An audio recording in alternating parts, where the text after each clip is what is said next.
Hey, what's happening, everybody? It's Robert Phoenix, broadcasting to you live from Fredericksburg, Texas. This is the 11th house, and this is the Sunday night live stream. Welcome to it.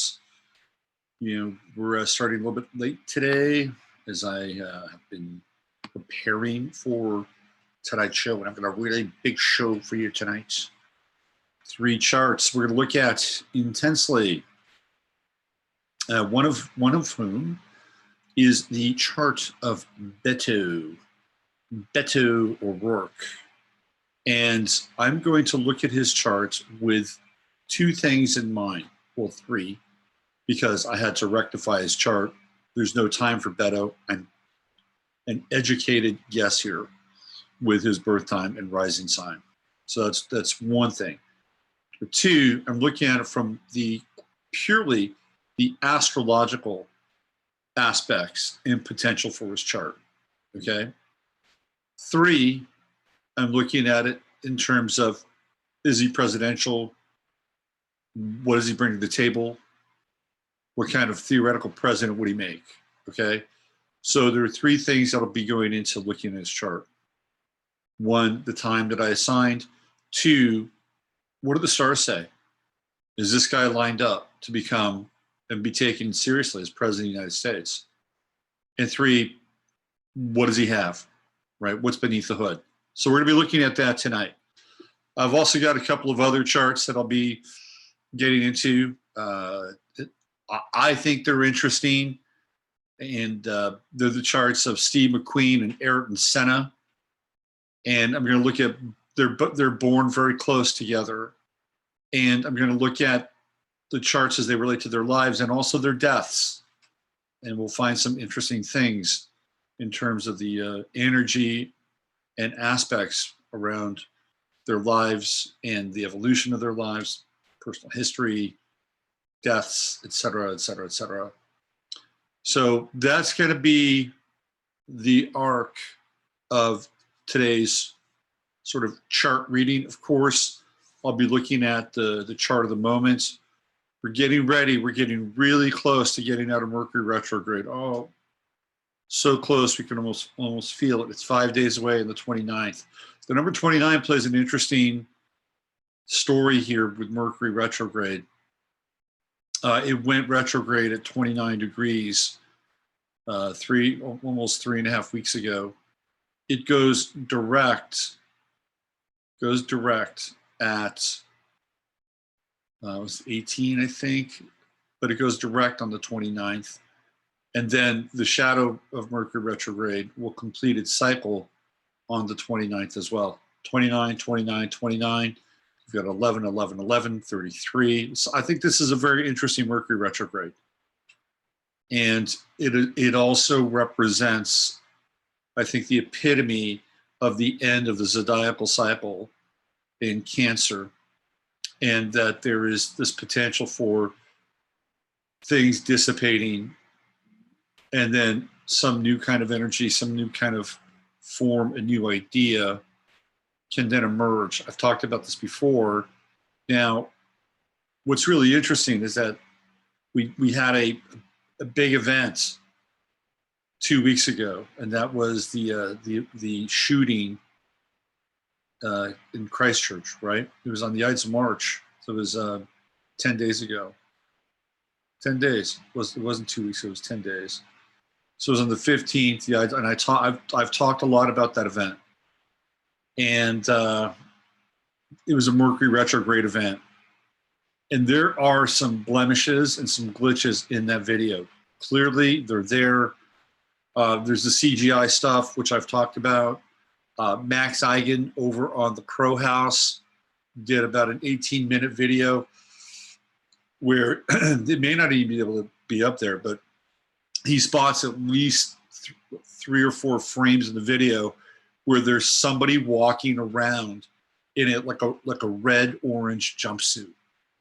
Like, who is this person? And what are they doing there? What's their role? That gets back to the ascendant of that video, the ascendant of the event, which is Gemini. Was it, I think it was like 5 or 8 Gemini. Anyway, that represented there was like more than one thing going on. And we talked about Gemini as this aspect and this anchor of polarity and duality, well, that's true.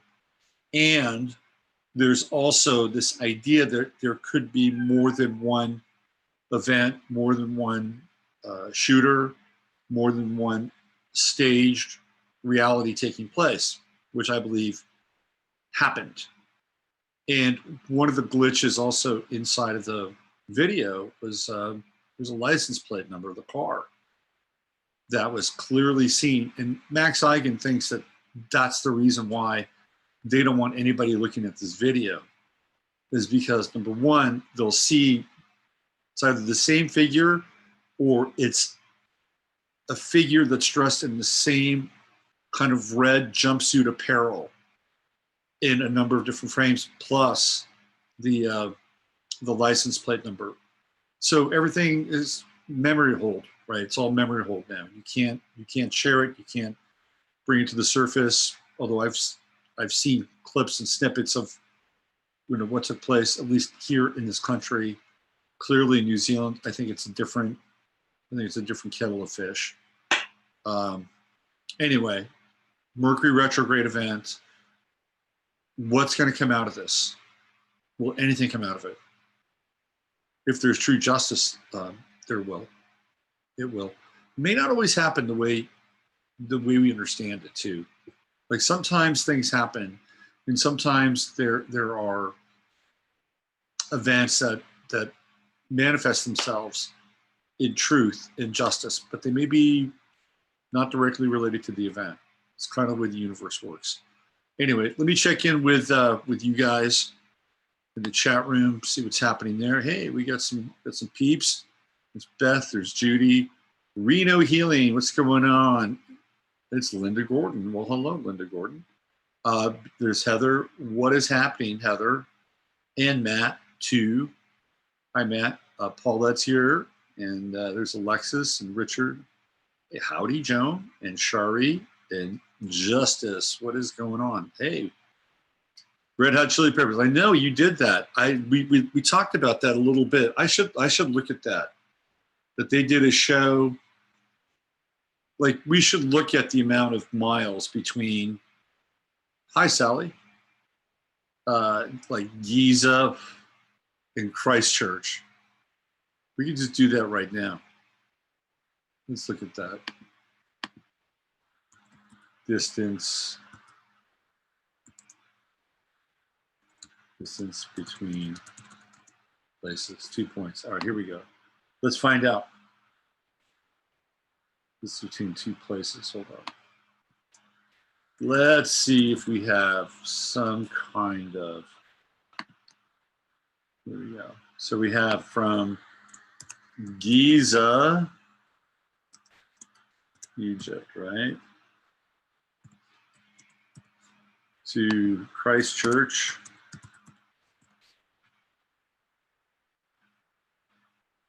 New Zealand. All right, let's see what we got.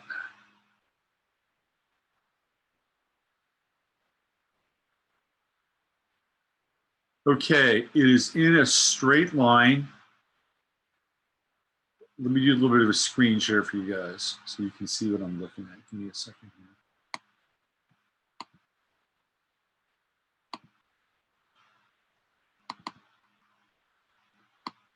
Okay, hey, come back. Come back, Johnny.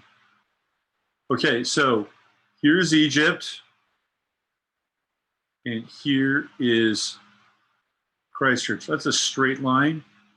Goes right through Saudi Arabia. Clearly, it's going to be going through Mecca. And it's going to be going right through the Kaaba, right? The Saturnian black cube shoots all the way through Australia and hits New Zealand. So we're looking at 1,143 miles, 0.85 miles. Okay, so we got 2, that's 9, and 13. If we throw this, that'd be a 22 if we throw in the 0.85. 22. But I think the line is interesting as it shoots through Mecca and the black cube as a force resonator, right? Right through here, crossing the Indian Ocean, right through the heart of Australia, where theoretically Brenton Tarrant was from, and then into Christchurch. Here's your line, Justice. There it is right there. Just thought I'd bring that up since you were talking about it. Gives us another way to visualize the event itself. Let's see. Jesuit Nazi wrote NW in play. I think that's the Queen, Vatican, NWO. I think there's a lot going on there. You know, we talked about the relationship between John Podesta being there 3 days before the event. I don't think there's any coincidence. Maybe there is a coincidence. It's not a coincidence. There's a coincidence. And even the Podesta symbols on the gun. I mean, come on now. I mean, they're there, right? There's a Brennan component. And meanwhile, you know, on the other side of the world, Netanyahu is basically saying, you know, we're going to do whatever we want. We're going to take the Golan Heights.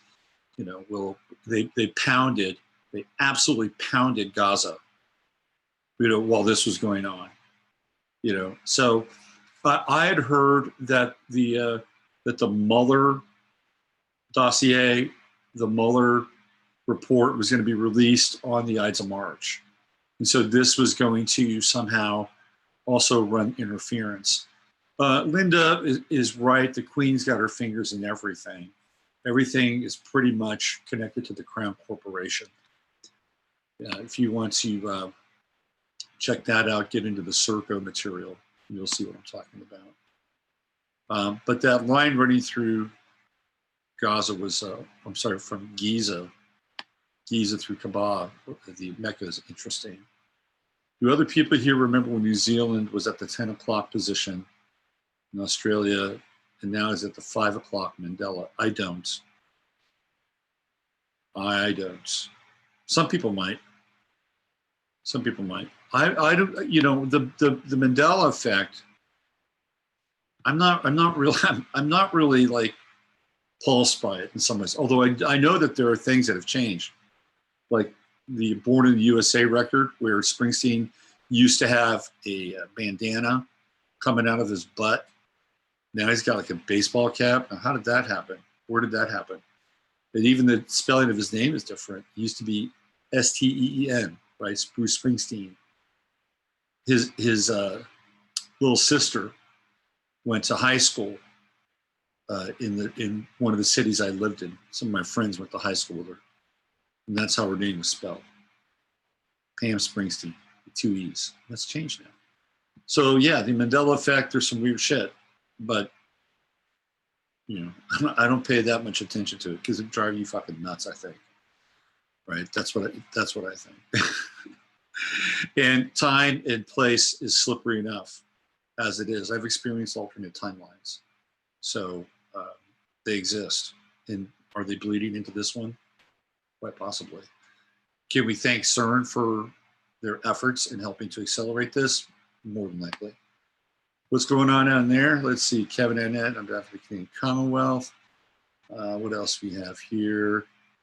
Goes right through Uluru. There you go. Right through the heart of the center. What is it? What's the big rock there? The Mother Rock. Is that Uluru? Goes right through there. So it's going from, so it's starting out at the Great Pyramid. It's going through the Kaaba. It's hitting Uluru and then going to Christchurch. It's an interesting angle, an interesting line. Let's see, what else do we have here? I do remember that too, now that you mentioned it. I think we got a pretty good crowd here. We got about 50 people. I think we have soup. I think it's soup. Let's see what we got going on with the chart of the moment, which I have ready to rock and roll. And tonight, I actually remembered to make it local time. Let's get into it. There it is. There is the chart of the moment right there, front and center, as you can all see. And because of the time that we start, almost all the time now because of where the planets are, we have essentially a bowl. See that? It's not a minute bowl. It's just an astrological bowl, a cosmic bowl. One could make a case here. Let's see, we got 9 to 10. If this were a little more spread out, we could have a locomotive chart. But usually a locomotive chart goes this way, right? Goes this way. This is a classic bowl chart. Houses 10, 11, 12, 1, and 2 are open for business. And then over here, we've got a fair amount of activity. The moon is in the final degrees of Scorpio. So tomorrow, when you wake up, the moon will be in Sagittarius. Perhaps it might be in Sagittarius if you're living in another part of the world. And when it is in Sagittarius on Monday, that's generally considered an optimistic moon. It will move out of the opposition with Mars. If you've been experiencing some power struggles over the last 24 hours, perhaps that's why. You might be dealing with the Mars opposition to the moon. Mars is going to hit Algol in a couple of days, 2 days from now. Algol being the devil's head, Medusa's head, Satan's head, right? It's an aspect that's associated with the fixed star Algol, which is at 26 degrees. And Algol is synonymous with decapitation. It is one of the less friendly of the 6 royal or fixed stars. And Mars is right there, getting very close. So I had a call today with Regina Meredith, and I'm going to be doing a show with her tomorrow. We're going to talk about like what's happening, upcoming in the springtime.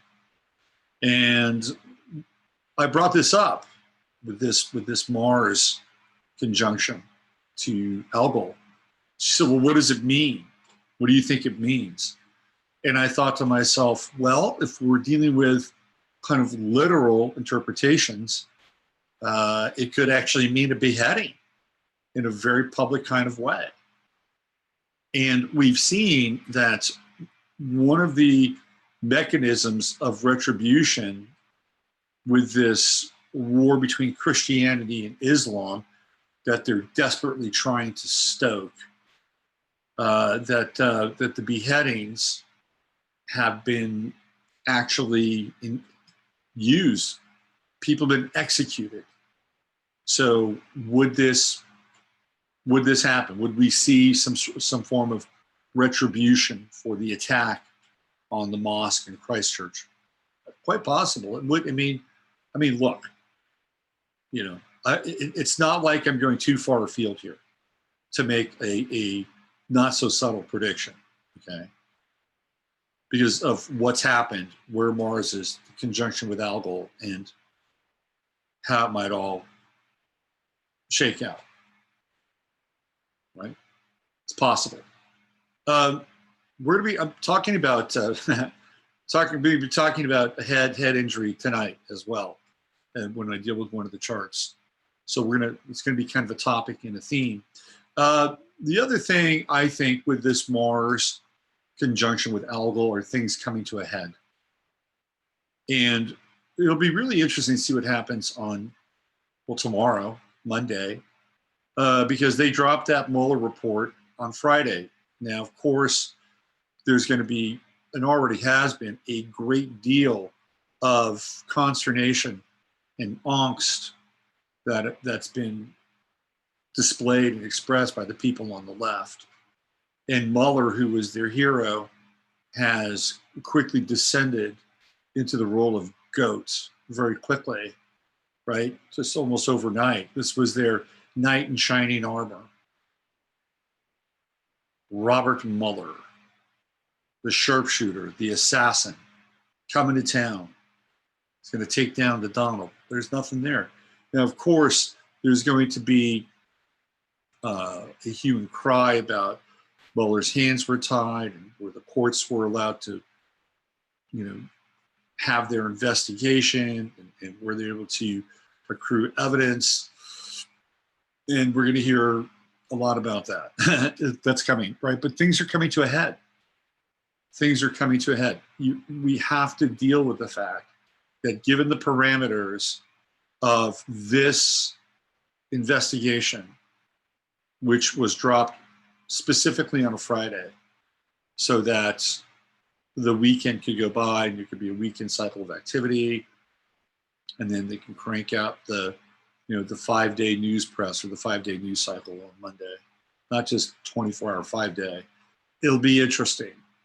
It'll be very interesting, and some people might lose their heads over this thing. I mean, that's a metaphor. I'm not saying anybody's going to get their heads cut off of their heads. It's a metaphor. Jupiter, the moon, is moving into Sagittarius. Now, what's significant about this moon in Sagittarius is that over the course of the next couple of days, it will conjunct Donald Trump's own moon in Sagittarius. Of course, he was born on an eclipse. So he'll have a lunar return, and I think it'll be at waning gibbous. So it'll be a waning gibbous lunar return. But clearly it favors Trump because of the conjunction with the transiting moon in Sag and his own natal moon. So he's been undercover for the last few days, very quiet, very silent on the Twitter front. I think that ends tomorrow. But now, will he be boisterous and arrogant, or will he be the bigger man? It'll be interesting. People may expect him to blow hot like a tropical hurricane, right? But he may not. He may actually try to look at this as a time to unify the country.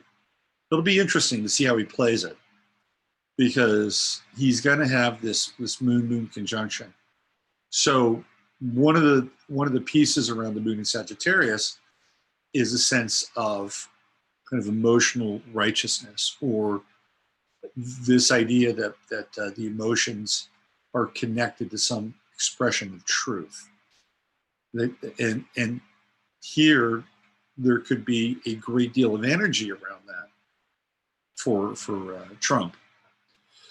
But if he comes off and plays this as, okay, now let's get on the business with putting this country back together and moving forward, which he might, by the way, he might do that because he would be in a position emotionally where he could feel safe enough and secure enough in order to deliver that kind of message.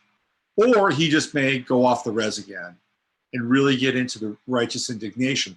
He's got two ways to kind of play this with this moon. One is expand it, make it into a bigger issue in the sense that now we can get on with, putting this country back together or making America great again or whatever, right? Whatever. Now he's going to come under some scrutiny, and he's going to have to deal with some other stuff. He's going to have to deal with basically granting the Golan Heights to Syria and recognizing. You remember we used to have these diplomatic summits and people would sit down and they'd hash stuff out. That doesn't even happen anymore. By the way, whatever happened to Henry Kissinger? Has anybody seen him lately? He's been conspicuously absent. I wonder what's going on with Kissinger. I'm sure there are a few people in the chat room that might have some inside info on that. Anyway, for your own life with the moon in Sagittarius, it's open. It's going to be in trine with the sun. It's going to be in trine with Chiron. The week starts off with a blast of positivity. Remember, you always have a choice. People say happiness isn't a choice. It is a choice. Trust me, it's a choice. People say, well, if you have a chemical deficiency or there's this or there's that, how can you make it a choice? It's easy. You just make one simple little choice. And then you make other choices and other choices and other choices. You always have a choice. So tomorrow, the energy can be great. Be totally great. Moon trine Sun, Moon trine Chiron. Be fantastic. Take advantage of it. Over the course of the next couple of days, that moon is going to conjunct Jupiter. sort of a Moon-Jupiter conjunction. Jupiter is still in trine with Uranus and still in square with Neptune. And it'll be moving backwards on the 11th of April, not too long from now. So as we talked about last week with that Jupiter square to Neptune, and trying to get through this whole idea and concept of what the truth is, the foggy bottom, it's been very, very tricky, very challenging. The retrograde will perhaps lead us to pieces of information, bits and pieces of things that have been left behind or scattered that we can pull out and then bring it into the present. Could be interesting, like missing emails, perhaps. There's a thought. It's going to be interesting to see what's going on with Julian Assange. You know, there was a big kerfluffle at the Venezuelan embassy last week. Now, I'm of the mind that Julian Assange is already someplace else. I think he's been out of that embassy for a couple of years now. That's my sense. That's my sense. But apparently WikiLeaks looks like it's getting ready to dump some more information. They're loading what's called hashes, and when that happens, they're getting ready to bring some new information to the surface. I think WikiLeaks is a limited hang. That's what its role was. It was there for intelligence agencies to, in my opinion, drop information or disinformation. I don't think it was necessarily set up to be this pipeline of truth, because if it was, I think it would be generating a lot more of that. And of course, one of the things that it did early on was it brought a lot of information about the campaign in the Middle East, and specifically Iraq, and why it was failing. And, well, do we need that? Sure, why not? You know, we're still there though, right? Okay, so what else do we have? We've got Jupiter trine Uranus. We have Jupiter sextile Venus. And that's a nice little sextile there, with Venus at the final degrees of Aquarius, getting ready to move into Pisces. It'll be in Pisces, I believe, if I'm not mistaken, by the end of the week. I like Venus in Pisces. I like Venus in Aquarius too, don't get me wrong. Venus in Aquarius tends to be very social and very kind of quirky and a little out there, right? Can't we all get along? But Venus in Pisces is very soulful and very deep. And this next Venus cycle could be quite good, especially as it gets closer and closer to Neptune. And, you know, I mean, when you get really tight with conjunctions, sometimes it's really hard to pull it apart. You know, will we get deception or bliss in a relationship with a Venus-Neptune conjunction? I don't know, but I think it's worth exploring. And but I do like Venus in Pisces, and I think it's going to soften Saturn up a little bit in Capricorn, soften Pluto up a little bit also in Capricorn, and we could use a little softness, right? I mean, it's kind of a hard chart right here if you really look at it. Let's take the moon out of the equation because it'll be in Sagittarius tomorrow. So let's say moon in Sag. That's the righteous, adventurous, emotionally expansive moon. Jupiter in Sagittarius, I like it, but it's not soft. I don't think it's a soft aspect. Saturn Pluto conjunction, that's pretty tight right there. Getting very close, very, very close to what we're going to be seeing next year when they're both meeting up again at 20 degrees. It's about as close as it gets, 19 to 20. I think it gets to 20, 22. It gets within 2 degrees, and then Saturn begins its retrograde motion. We have Mercury and Neptune in Pisces, Mercury retrograde. That's fuzzy soft. Look how close that conjunction is today. And then we have Mars and Chiron and Aries and Uranus and Taurus and Mars and there's not a lot of softness in this chart. There's not a lot of tenderness, right? There's not a lot of empathy. But Venus and Pisces will bring some of that. We do have a little here, but I think this is kind of misguided. This Mercury-Neptune conjunction is misguided. This is the kind of energy that essentially, you know, is the carrier wave for a country like New Zealand becoming Islam or Muslim overnight. That's the Mercury-Neptune conjunction. You know, there's no separation between the kind of the spiritual ideal, which would be Neptune and Pisces, and then the message. And what kind of message are we talking about? Is it a real message? Is it a false message? You know, it's just the whole thing. Just is, you know, I saw a clip of people in Australia that were gathering to welcome, you know, Muslim immigrants. We've seen this again and again and again in all these different countries that are so-called parts of the West or descendants of the West. And it's like, come on in, come on in. You know, we love you. We're not gonna judge you. We're not gonna criticize you. And it's not even out of some deeply connected kind of religious faith. It's not even that well thought out. It's more of this kind of humanistic belief that we're all one, right? That's the Mercury-Neptune conjunction. And I'm not saying that we're not all one. I think that it's part of the paradox of our experience. We're all one and we're not. You're the center of the universe and you're not. You're in the world but not of it. You know? So you got to be careful here. I think you got to be careful, especially with Jupiter in Sagittarius, and you get into a lot of the really sort of deep Abrahamic connection to the sign of Sagittarius. Sagittarius represents Orthodox religions. That's what it represents, canonical law in religion.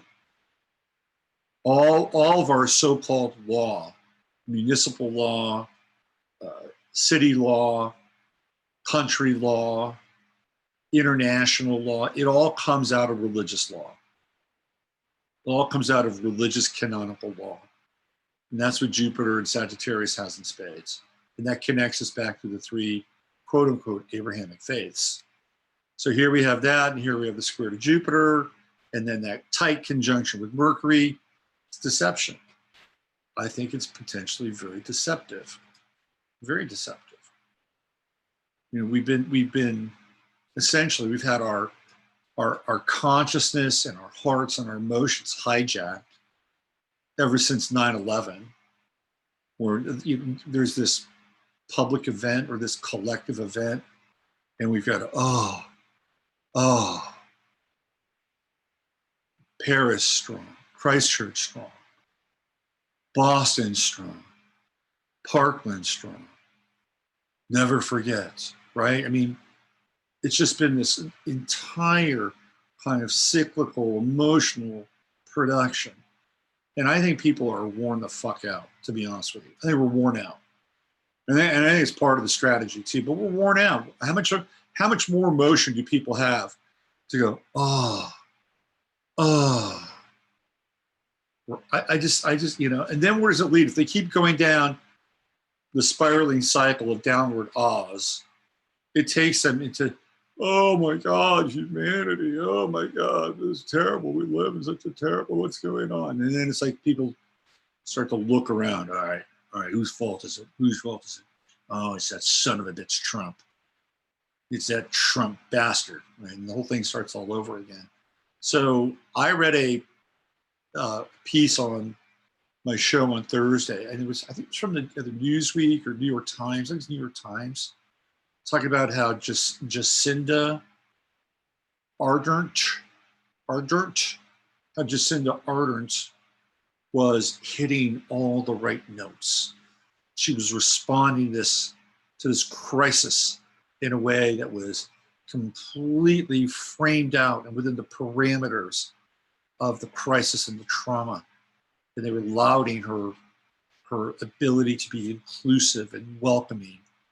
And they were comparing her to the not so inclusive and welcoming likes of Orban and Trump and who else? One of the other guys over there in the Balkans.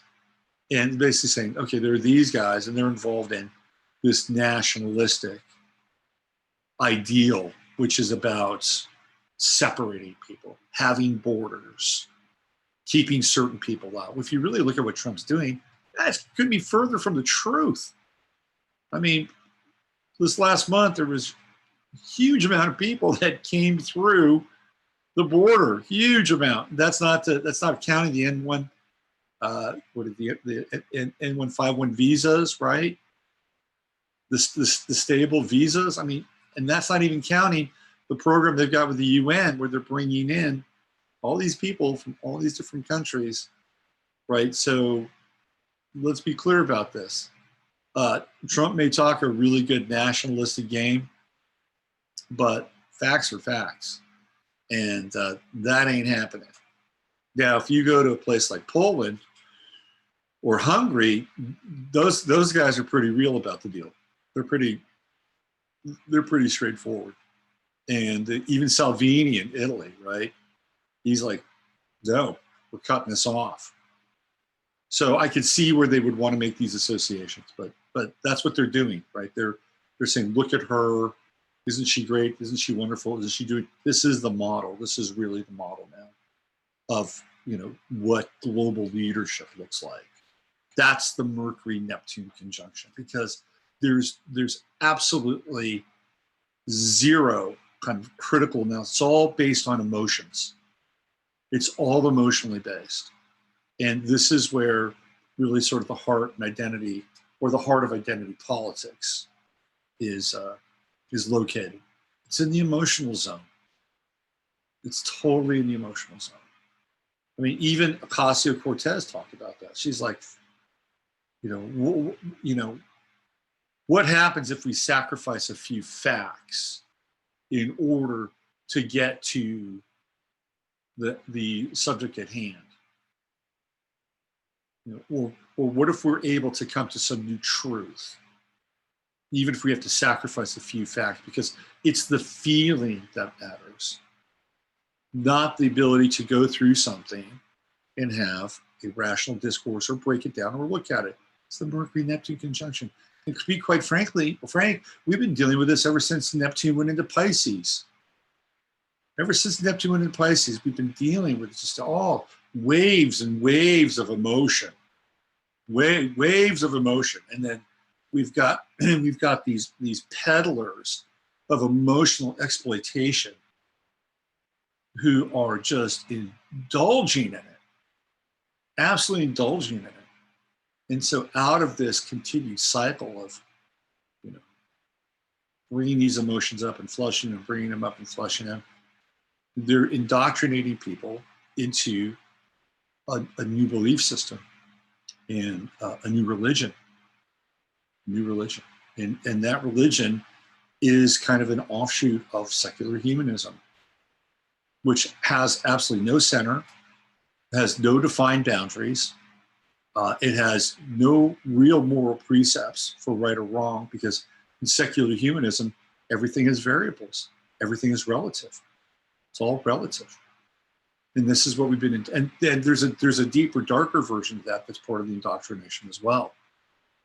I was looking at, we're going to get this with Beto O'Rourke, but I was looking at his campaign manager today.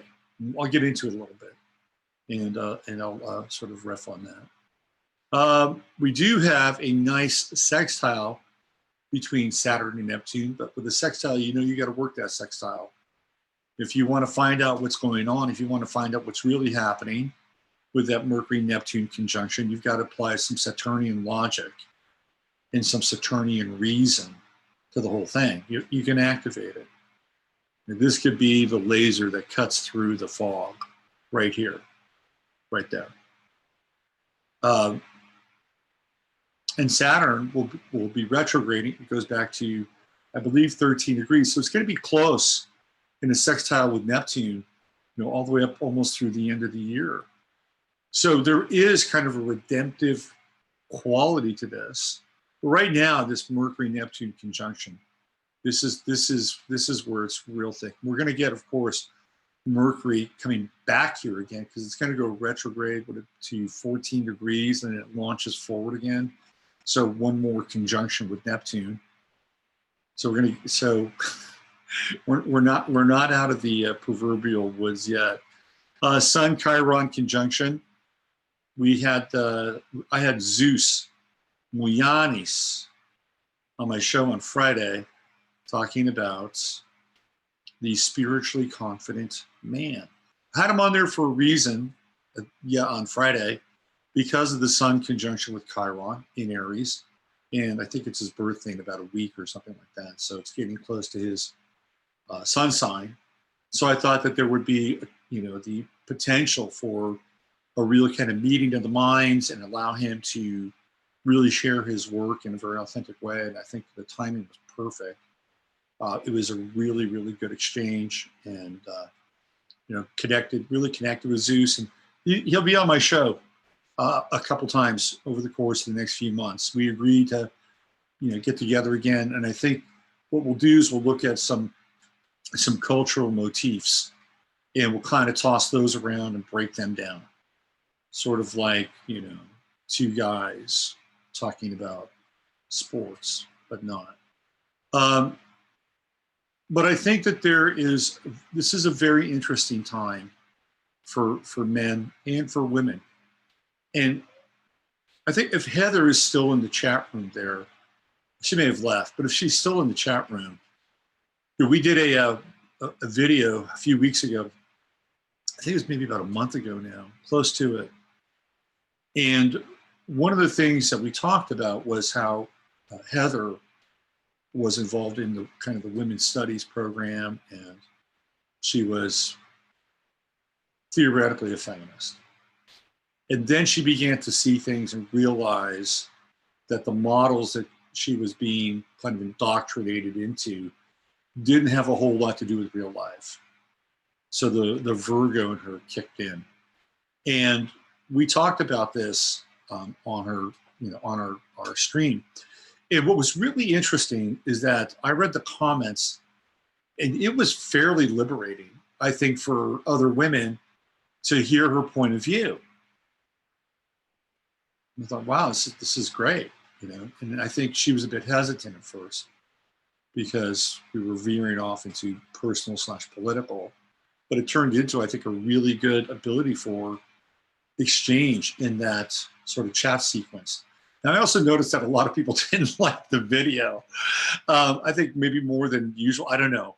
It seems like she's got a lot more likes than dislikes. I think I bring the dislike meter up on our little chats. I always get pinged for being too political, but that's okay. I don't mind that so much. But getting back to that dynamic and then what ensued in the chat, to me, this is Chiron and Aries, and women coming to a new place and men coming to a new place. And one of the things that I found that was really interesting is I looked at the progressed chart, the progressed US chart. And in the progressed US chart, Venus is at the final degrees progressed of Aries, which means it's been in Aries for a while, right? And that is Venus represents the feminine. And in Aries, of course, it's masculine energy. And this is my mother. She broke her hip yesterday.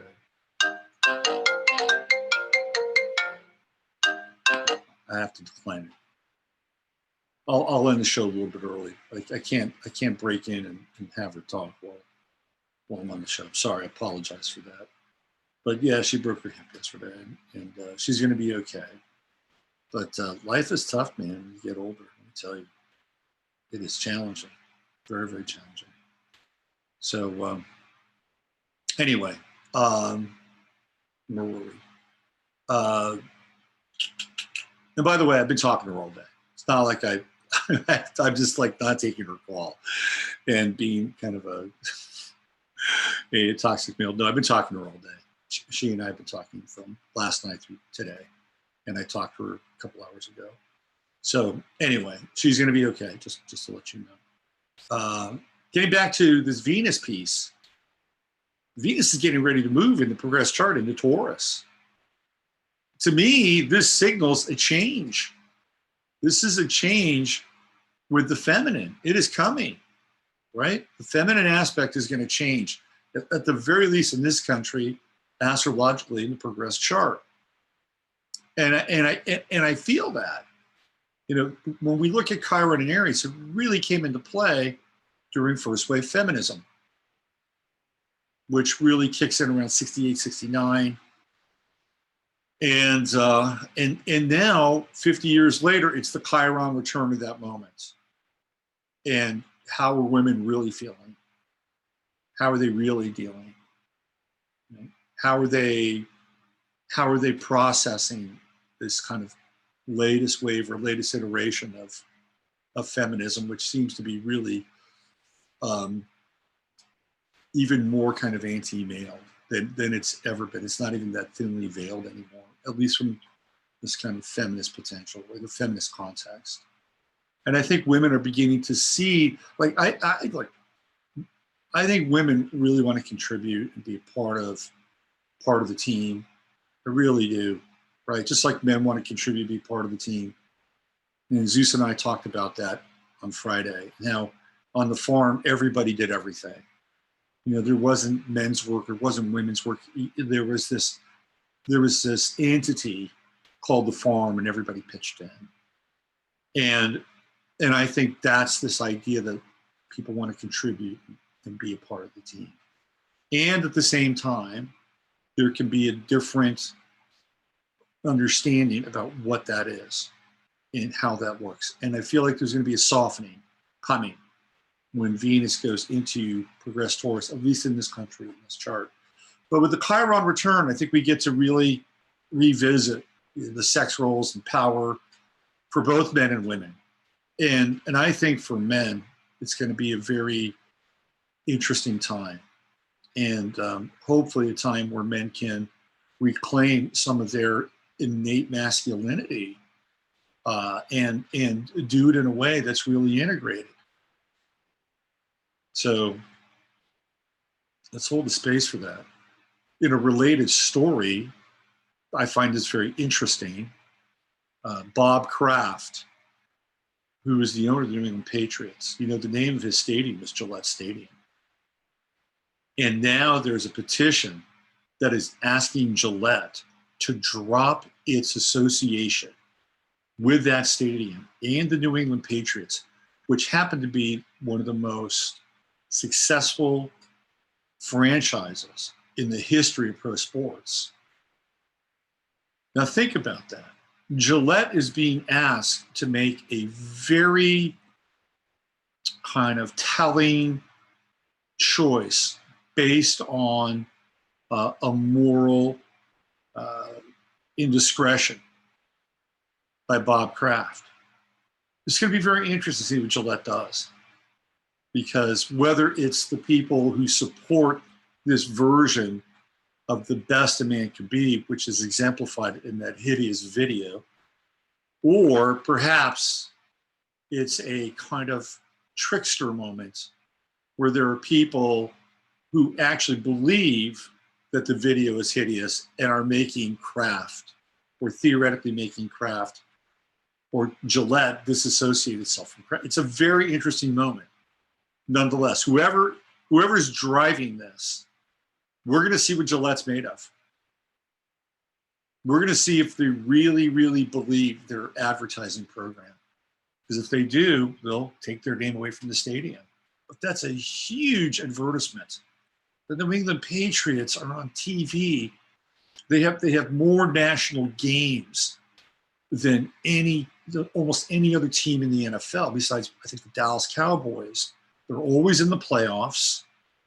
They've got a what is it, like the 5th or 6th biggest local market in the New England area, stretching from Boston and Massachusetts and New Hampshire and Vermont. That's a huge area. Will Gillette take that hit and say we're done? And what does Bob Kraft do? Bob Kraft gets money from Gillette for that stadium. He gets licensing rights. Will he countersue on Gillette? This is going to get real interesting. Anyway, for all intents and purposes, he admitted. He said, I'm sorry. I'm sorry. I was wrong. He admitted basically to guilt. And his trial hasn't even started yet. That trial hasn't even started. He's already fallen on the sword for hanging out that massage. I think there's a lot, there's something deeper going on. Obviously, we talked about the Chinese sting operation with the Chinese mafia, because there are a lot of really well-known people involved there. Huge. Some very, very, I think some people got let off the hook too. I don't think everybody was picked up in that sting. Anyway, Chiron, Aries, it's an opportunity for us to redefine who we are in terms of our masculinity, in terms of our femininity. It starts with you, right? It doesn't start with some movement. It doesn't start with some group or ideology. It starts with you. You know, if you've been, here's my take on this. Here's my take. Because when you deal with Chiron, you're dealing with Saturn and Uranus. You're dealing with these two poles inside of Chiron. Saturn being not the dominant theme, but it's the social theme. Saturn represents the structure and the order of the form of how things are done the way they're done. So Saturn component in the Chiron equation has to do with here's the typical way a man has been a man. And for better or worse. Chiron or Uranus represents the other side, which is, well, this is not how a man is a man. This is a man that's fill in the blank. You know, someone who's not grown up. Maybe it's a puer. Maybe it's somebody who is outside sort of the bounds of society and culture. Maybe they're an artist. Maybe they're a maverick. Maybe they're a rebel. Whatever those are, right? Well, here's the time where those two can be forged together. We got a long run. I mean, Chiron is going to be in Aries for, I think, 9 years. So the opportunity here is on the Uranian side, and I'm just speaking specifically about men now, but on the Uranian side, if you've been a Uranian kind of man, well, this equation allows you to become more Saturnian. It allows you to have more structure and order and form. If you've been kind of out there and ungrounded and not in touch with the attributes, the real attributes of some form of structured masculinity, here's an opportunity to come into that equation. Conversely, if you've been on the other side and you've been rigid, then Uranus offers the other component, which is, you know, maybe breaking with the pattern, you know, understanding the nature of freedom and individuality, which can also be, I mean, these are human attributes. I don't want to get too wrapped around things, but it could also represent a type of spirit, you know, that is inherent at times in men, right? Which is the pioneer. You know, somebody who goes out and explores and investigates and gets out on the edge. You know, that could be another kind of component to this, or somebody who breaks with tradition and innovates and starts a new product or a new idea. So it's a very interesting time. And for women, you've got your own equation in here, because Chiron and Aries isn't just solely associated with men. You know, if you are a woman who's been trying too hard to be a man, then maybe you could take a break from that, right? This is what Chiron and Aries is saying. Maybe it'd be very, very relaxing and peaceful and liberating to not try to be a man all the time. If you're a woman who's really dependent upon other people, you know, to make your world go, make your world work, maybe this is a time for you to become more independent, and to learn some new skills, or to practice things on your own, right? So there's something in this mix for all of us. And everybody knows where they are on this side of on one side of the equation or the other. So I guess maybe in anticipation of this, you know, I decided I was going to change my life. And I guess you could say I decided to move over to the Saturnian side a bit more. and be a little bit less Uranian. And for me, it's been about lifestyle choices and my diet and my health and taking better care of my body and getting rid of certain substances that just don't really serve me, right? And then, kind of an exercise, a disciplined exercise component along with. So in anticipation of this, I decided I was kind of, move in that direction. So it's open for everybody. It's open for everybody. You got to figure out where you are. And maybe you're right in that sweet spot. Maybe you don't have to do anything. You've got a nice mix and blend of the Uranian and the Saturnian. But I think that we all kind of check in a little bit on one side or the other. And by the way, that can also be cyclical as well. It's not always, but I've always tended to be a bit more Uranian in this lifetime. That's been kind of my calling card in a lot of ways. So now Saturn calls, and it's just better. Trust me, he's better this way. All right, let me check in with you guys and see what's happening in the chat room. What do we got here? Now, are we having the vegan discussion again? Okay. Gillette is immoral. Tests on animals. Yeah, there's a lot of companies that test on animals. Charles says, who is a legal entity that initiated the prosecution? Who are these people? Check them out. See how they live their lives. If they ever freaking whole house the hypocrites. It's a lot of hypocrisy. Let's see. What do we got here? Robert's so simple. Women want a man. I breathe to love them. Yeah, absolutely. I agree with that. And what else we have here? Oh my God, Heather from Persephone. Yeah, that's her. The very one. Please, she's doing well from the knee surgery. I'm sorry, I got to get up with the stop share. I apologize. She's already doing pretty well with the knee surgery. Now she's got a bad hip. That's the way it goes. It's just me with the vegan stuff. Okay. Is there a good way Mars? Is there a good way Mars square to Venus, Uranus, can play out in a chart? Yes, I believe so. I think a good way for Mars Uranus square to play out is I think it will elicit and engender courage. I think it forces a person to deal with situations that other people may not want to deal with.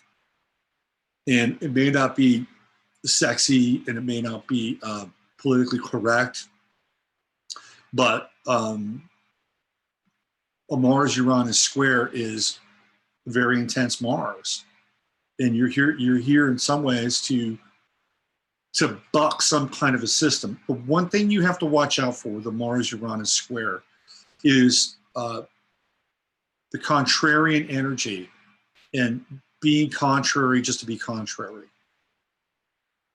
That's a challenge. I also think Mars-Uranus square people can be really amazing first responders, right? And to deal with that Uranus energy and to deal with it quickly and to move into a crisis situation quickly. That's where I think a Mars-Uranus square could actually be really helpful. If you're a first responder or you see trouble on the horizon, a Mars-Uranus square person will move in 9 times out of 10. They'll just move in and let's deal with this. Let's take care of it. Let's get it quickly. And they will not question in some ways the danger involved with a Mars-Uranus square. That's in a crisis situation. And what you want to do is you want to avert a crisis situation or the creation of crisis situations so that you can activate your Mars-Uranus square.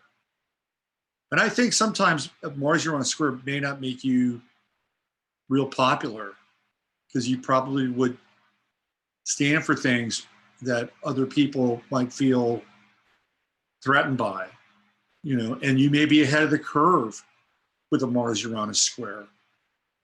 Uranus is timing. And, I've seen people with Mercury-Uranus squares and their ideas can be way ahead. They could be years ahead with Mercury-Uranus square. So timing is always an issue, I think, with Uranus squares.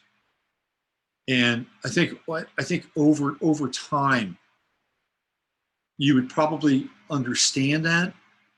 And I think my philosophy around Mars-Uranus square ultimately would be to jump in, right? First thought, best thought. Just jump in and act, and then figure it out as things are happening. And if you have to go back and kind of reassemble things, it's okay, right? Because I think there could be also dramatic breakthroughs with a Mars-Uranus, especially athletically. If you push yourself performance-wise, but not too hard with a Mars-Uranus square, I think it could be really interesting. Very, very interesting. I'd also, though, make sure that you're dealing, because what is Mars, right? Mars is about energy. It's energy. It's how a person expresses their energy and how it expresses a portion of their will. And we get into, also what Mars represents. We're dealing with cops and police and, these martial kinds of characters. So with a Mars-Uranus square, you could have issues with people like that. And you don't want to have issues with people like that. So what do you ultimately have to do with the Mars-Uranus square? You got to find your own inner authority or your own ability to police yourself, and to have that really hardwired and ingrained, so nobody can tell you what to do. Because that's another portion of it, right? People telling you what to do. Get back on the sidewalk or whatever. And by being completely engaged in your own inner authority, you have less of a chance for those kinds of people to tell you what to do. I think the Mars-Uranus square is an exacting aspect where an individual has to become very aware of their actions, their intentions, and their energy. And once that takes place, once that happens, it can be very liberating. And that I think it's ultimately about independence. And we all bash around with independence to some degree or another. But that Mars-Uranus square, I think, is a classic call to figuring out how to be free in this lifetime.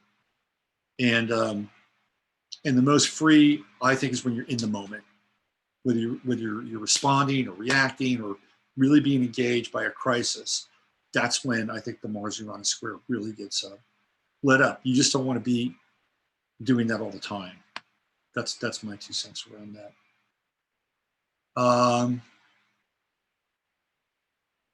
Best takers, I don't have it myself, but I've met many people.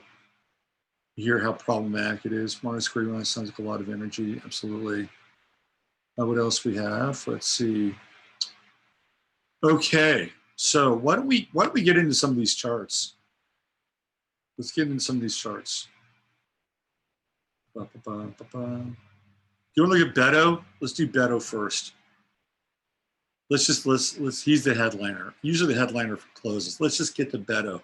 First of all, I want to bring a visual of Mr. Beto onto the show. There he is. I'm sorry. Okay.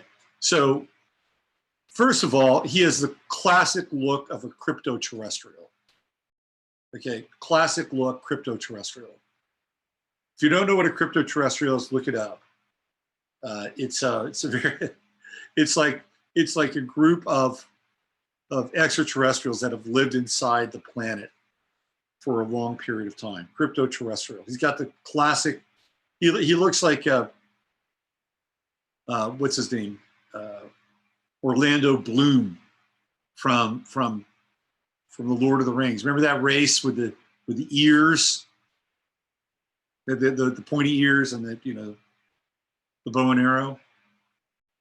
So he's a classic crypto-terrestrial, my opinion.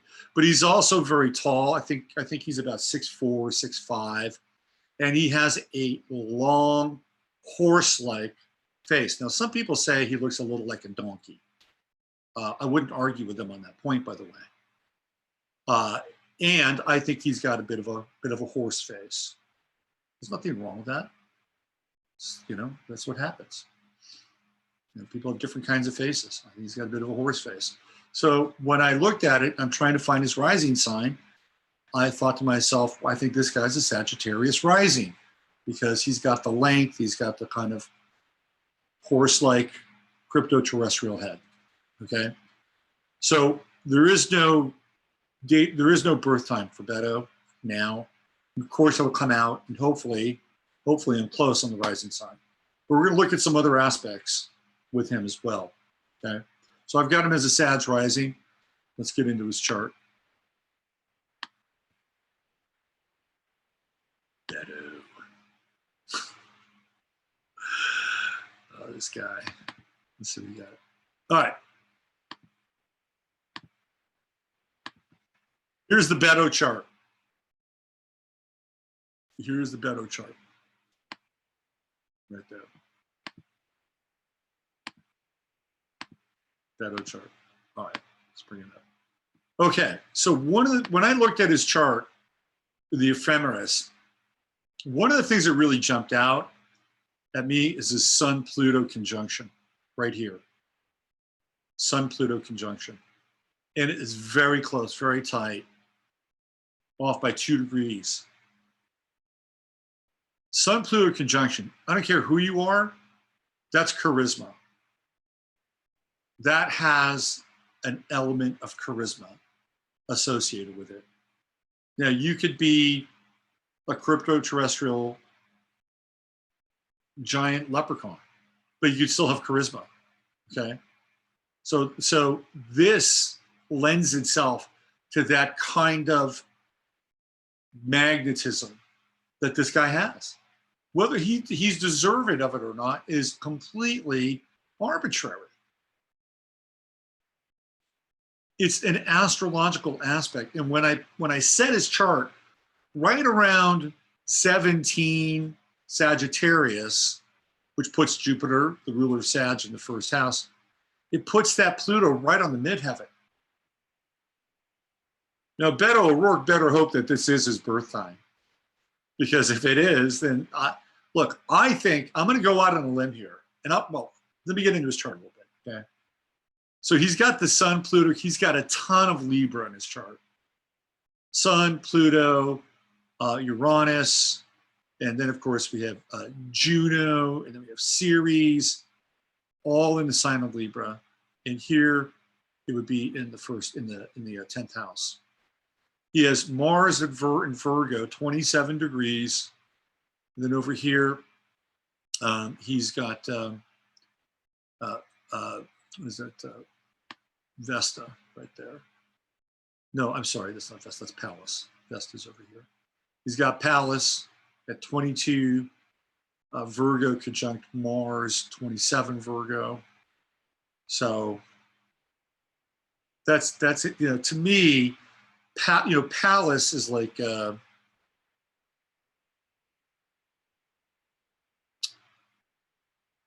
Pallas is like Zeus's wife. You know, Pallas is like Hera, Pallas Athena, and Beto has married into big time money over here. Now, is this Pallas, or is this the relationship with his wife fueling this Mars aspect in his chart? Or will people identify him with a more Virgoan and less associated with his wife? Will people identify him with some level of purity? Because that's what Virgo is engaged in, is purity. And clearly this guy will be an echo warrior with Mars in Virgo. Look, can you say global warming? Can you say climate change? But I think he's got, if this is close to his birth time, then the 10th house becomes very prominent. And even if it's not close to his birth time, that Sun-Pluto conjunction is nothing to sneeze at. because it can be very compelling and very, very powerful. And we've seen to some degree, maybe people, women in the chat room will disagree, but he seems to have a fairly charismatic relationship with women. Swooning and fainting, which has already occurred on some of his tours, right? But I find this part of the chart interesting. Venus and Leo, and here the part of fortune and vertex. Vertex going to be, again, based on this time. This would be the 8th house and other people's money, and he married into a huge amount of money. Like his wife's father is a billionaire real estate developer. So I think this could actually work over here in the 8th house. But remember, one of the things that I talked about with presidential candidates is the connection between them and Leo, and his vertex and part of fortune are in Leo. Now, again, based on this time. Time changes, these are going to change. Okay, so I base this pretty much on his equine stature, okay?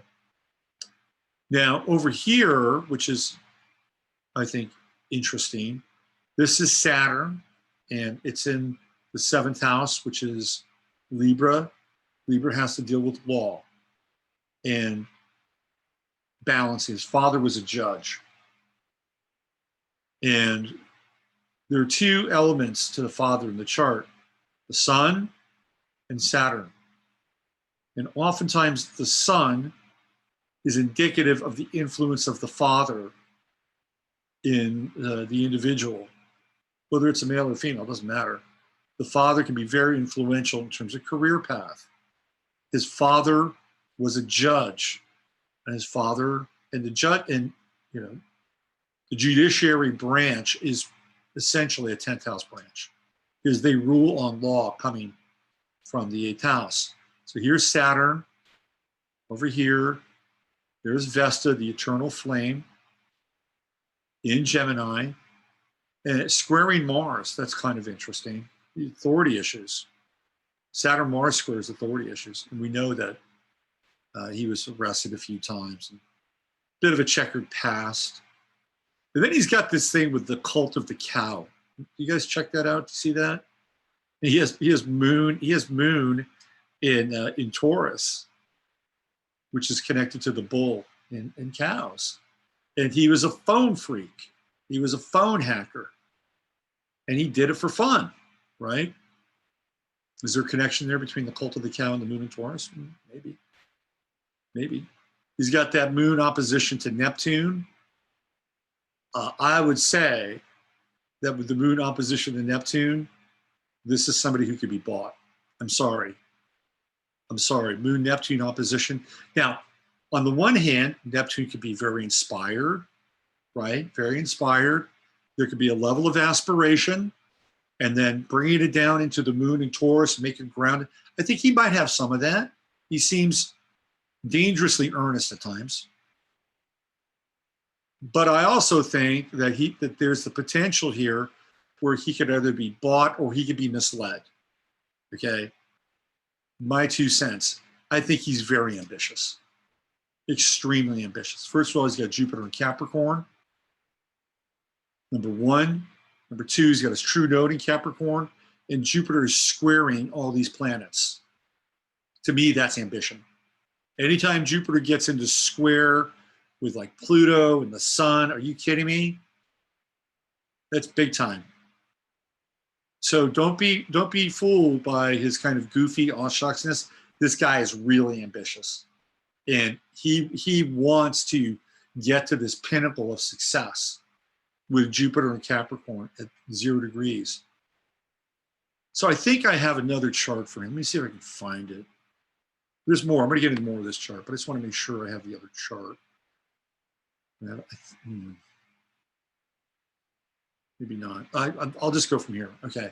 So one of the things that says to me that Beto could become president of the United States is right here. Right here. He's got Pluto on his true node. That's like destiny. That's a destined, fated kind of moment. He's going to have Jupiter in Capricorn during the election season. He's going to have his freaking Jupiter return during the election season. And then ultimately, Jupiter is going to hit his true node. Saturn's going to hit his true node. That's going to happen next year. Like you know, clearly it's in opposition with the South Node in Cancer. The one thing I would say about this, though, is that with Pluto on his true node, and then the South Node in Cancer, to me, this would be an aspect or an element of somebody who could be assassinated. And I'm not saying this, trust me, I'm not saying this because I think that he needs to be, I don't, if this guy becomes president, it's the way it is, right? It's just like how when Donald Trump became president, it's the way it was. If he does become president, it's just the way it is. I don't have any skin in the game here. I don't think he's got a ton of empathy, by the way. He has no water in his chart. He's got an asteroid, a South Node, and a black moon Lilith. And what happens when you don't have a lot of empathy and somebody's loaded with planets in Libra, what does Libra do? By and large, Libra experiences empathy from a mental place.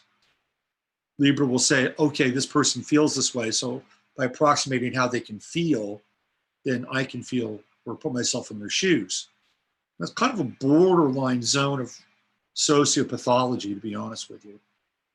But that's how Libra works. If he had more water in his chart, I would say that there could be less of a tendency towards that kind of projection or that kind of emotional wiring, but he doesn't.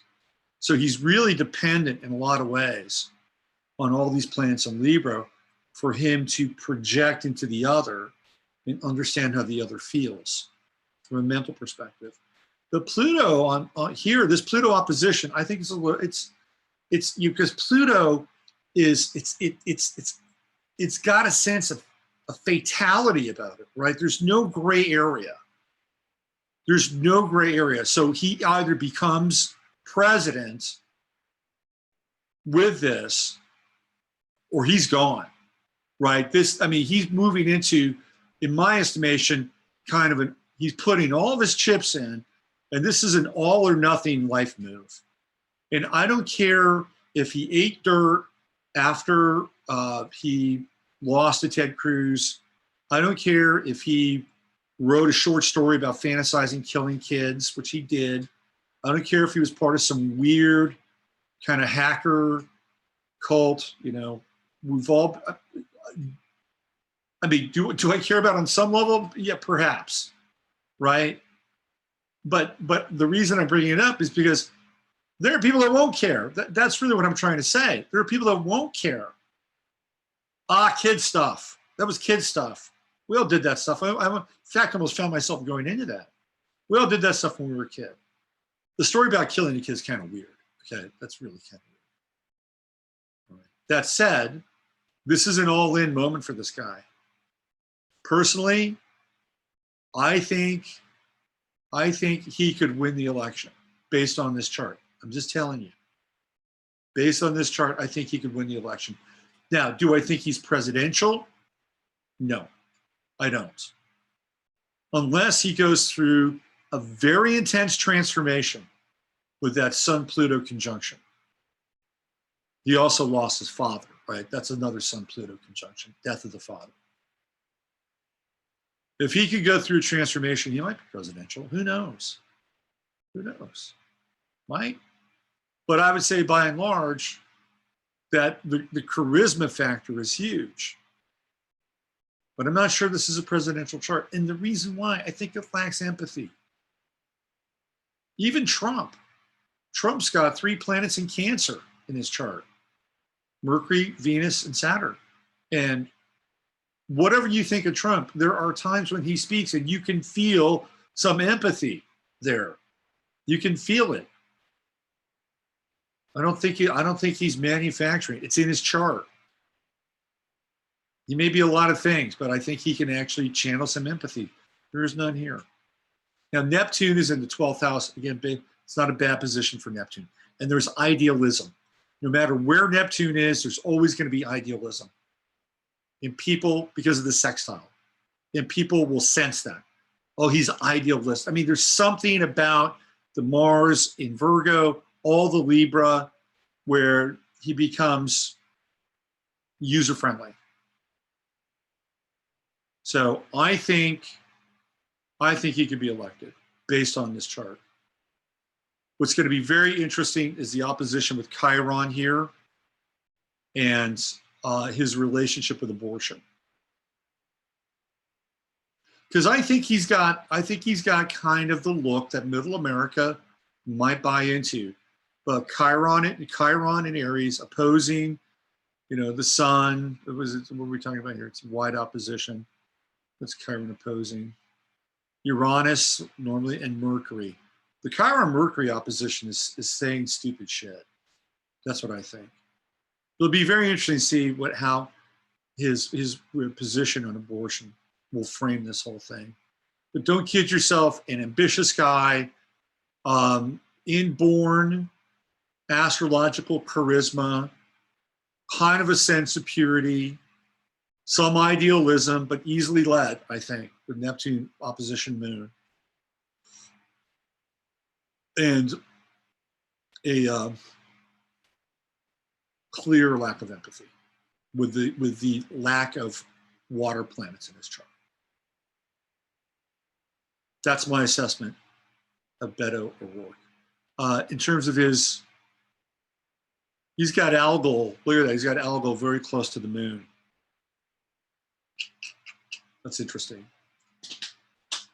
I think that could be a little dangerous too. All right, let me go into the chat and see where you guys are at, and have some feedback there. What's going on in Chatlandia? Let's see. Trump uncle still Tesla stuff. Yes. Neptune is opposite his moon. Yes, that's right. Trump is a braggart and promotes sport murder of innocent beings. Sport murder of innocent beings. And what else do we have here? Let's check my talk to text and say. What else? He couldn't win in Texas even with all the voter fraud. That's true, but it hasn't stopped him from running for president. Because Texans are still pretty on the ball. They know what this guy's about.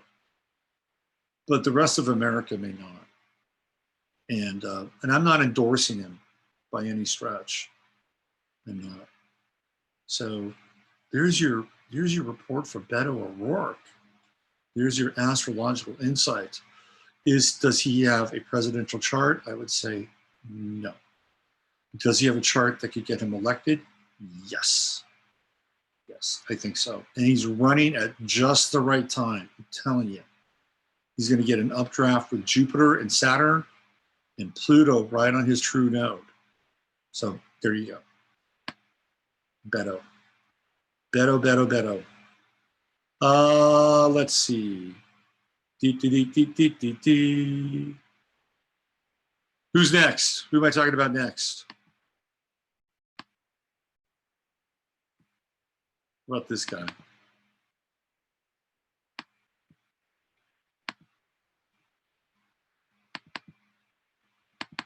What about that guy right there?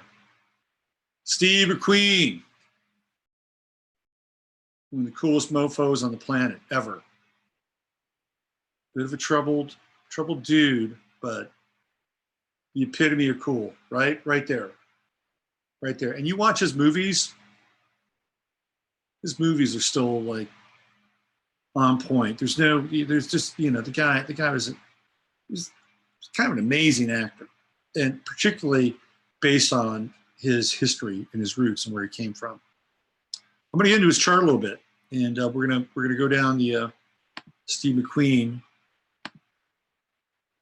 world here. Let me see if I can find his yeah. All right, so we're going to look at two things with Steve McQueen. I'm going to read some of his biographical stuff, which you're going to find, I think, interesting and perhaps give you some insight into Steve McQueen that you may not be aware of.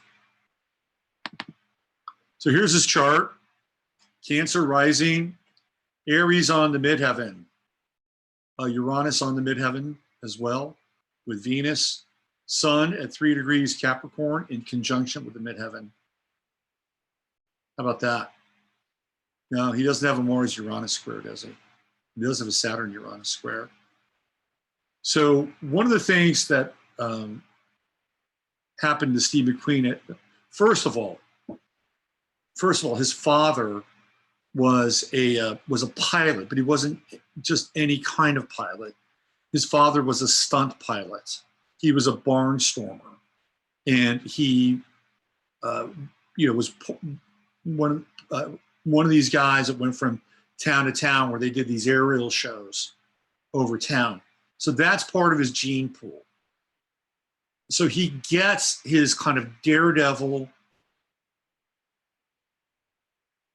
genetics from his father, right here, right at the top of the chart. Father leaves when Steve McQueen is 6 months old. This happens a lot with famous people. I hate to say it, but it's true. And he's got that all-important Pluto in the 12th house. I've talked about this before. How many times have we seen Pluto in the 12th house of famous people?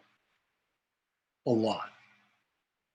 Well, why is that? Because Pluto in the 12th house, I think, is this grinder where people are determined in some way, determined to have some kind of transcendent experience that at some point in their early life it was hard, it was brutal, and I've seen this with Pluto 12th house people in their lives, clients, and then they transcend it and they want to do something bigger, better, greater to move. It's like you're driven at a soul level by Pluto in the 12th house. So he's got it. The other thing that the 12th house Pluto here is also that Steve McQueen was beaten by his stepfather so bad that he didn't have all of his hearing. Steve McQueen was partially deaf because he was beaten so bad by his stepfather, and he couldn't take it. He left home at an early age, and he went to California. He was born in Indianapolis, and he got into big time trouble, huge trouble, and spent a lot of his time in boarding schools and reform schools. Here's your Pluto in the 12th house. Home, Cancer. His home growing up were institutions. He winds up joining the military. There's Aries on the top of the chart. Here's I'm going to read this to you. This is from Wikipedia. And this is where it gets interesting, at least for me.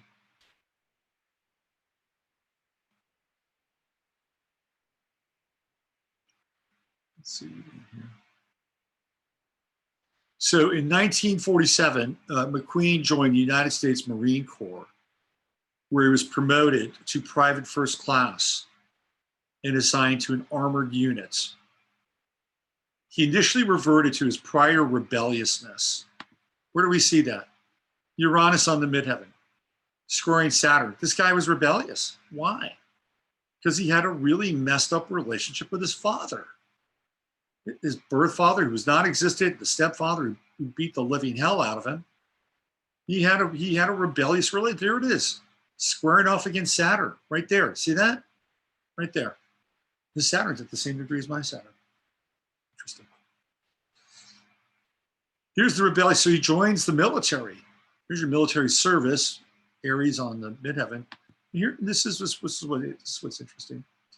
He took an unauthorized leave of absence by failing to return after a weekend pass expired, staying with a girlfriend for 2 weeks until the shore patrol caught him. What's really interesting is if you get into his first real big movie. It wasn't the Magnificent Seven. It was the war movie. Hold on. Give me 1 sec. It's filmography.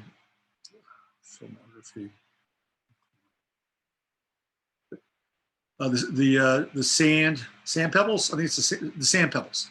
Sand pebbles. That's right.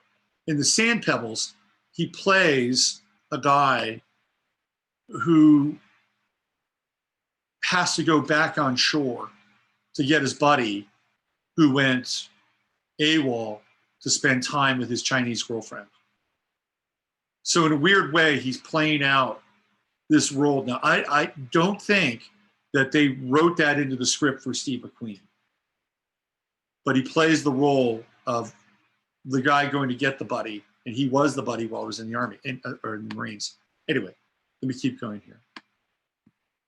So McQueen, right. So the shore patrol catches him. He resisted arrest and spent 41 days in the brig. After this, he resolved to focus his energies on self-improvement and embrace the Marines' discipline. He saved the lives of 5 other Marines during an Arctic exercise, pulling them from a tank before it broke through ice into the sea. Okay, so let's go back to the chart. Now, remember I was talking about the Mars-Uranus square? What is that like? That's like having Uranus and Aries. To some degree, you're crunching Mars and Uranus together. He's got Uranus and Aries. What did I say about crisis and throwing himself in? This is it. It's exactly what I'm talking about here. This is what happens. He goes in and he saves these guys in the tank. The tank's about to break through into the sea, pulls them all out. He was assigned to the honor guard, responsible for guarding the presidential yacht of Harry Truman. Interesting. Very interesting. He got onto the presidential yacht. Is that a sweet deal or what? McQueen served until 1950. He's honorably discharged. He later said he enjoyed his time in the Marines. Okay. One of the things that's interesting about Steve McQueen are the number of movies where he's in prison. There are a lot.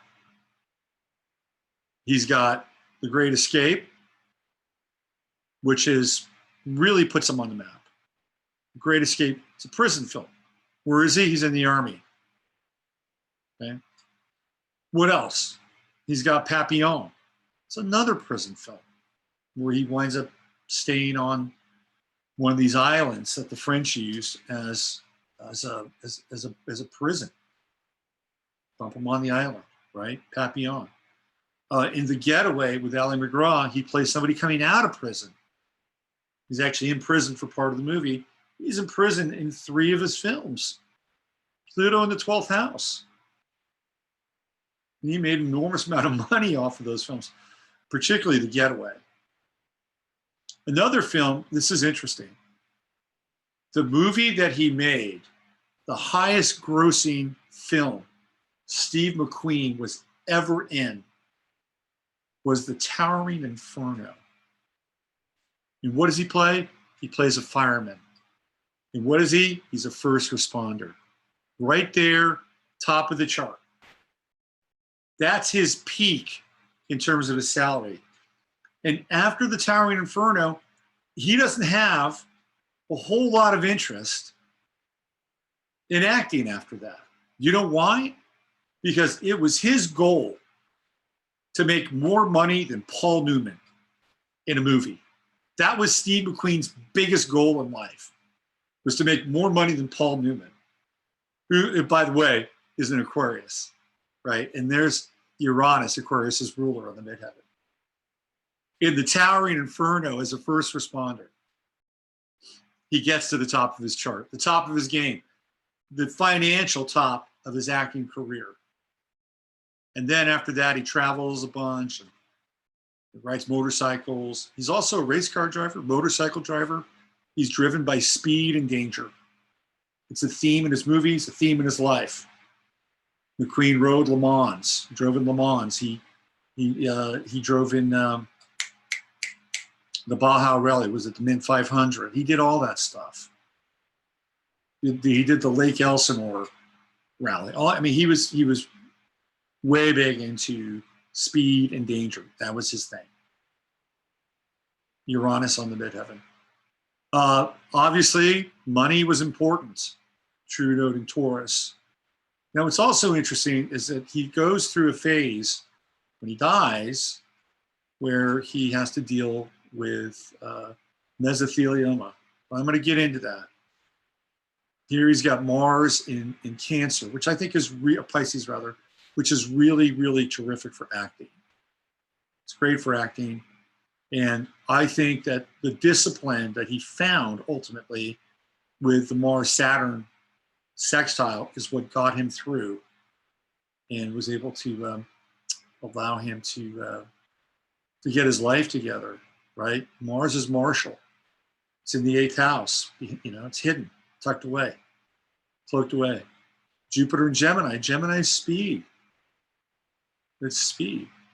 It's movement. Sextile Uranus. He moved quick. Steve McQueen did not wait around.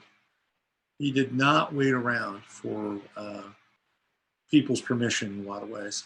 He was very gruff. And there were a few directors who actually wouldn't work with him because he was so rough and unpolished. And Norman Jewison has a story about him wanting to have the role in the Cincinnati Kid. No, it was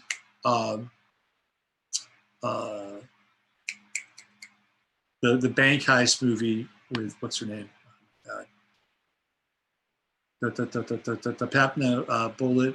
Thomas Crown Affair. Thomas Crown Affair. He wanted that role.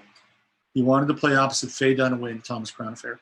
And Norman Jewison said, "No, you're not refined enough for that role. Thomas Crown is refined." And Steve McQueen put a suit on probably for the first time in his life, and got into the role and got the role. Nailed it. Totally nailed it. So I was really interested in his death. Let me see if I can find his death. I know I have this chart somewhere. Give me a sec here. So I can find his. Let's go.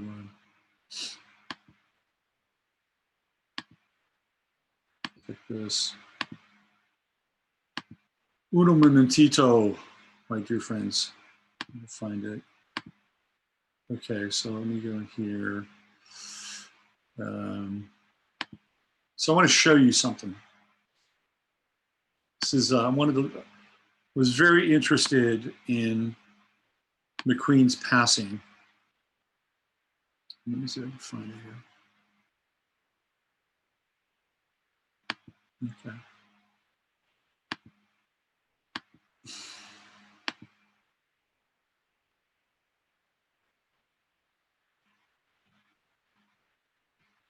Screen share. All right, so here's Steve McQueen's chart on the inside. And this is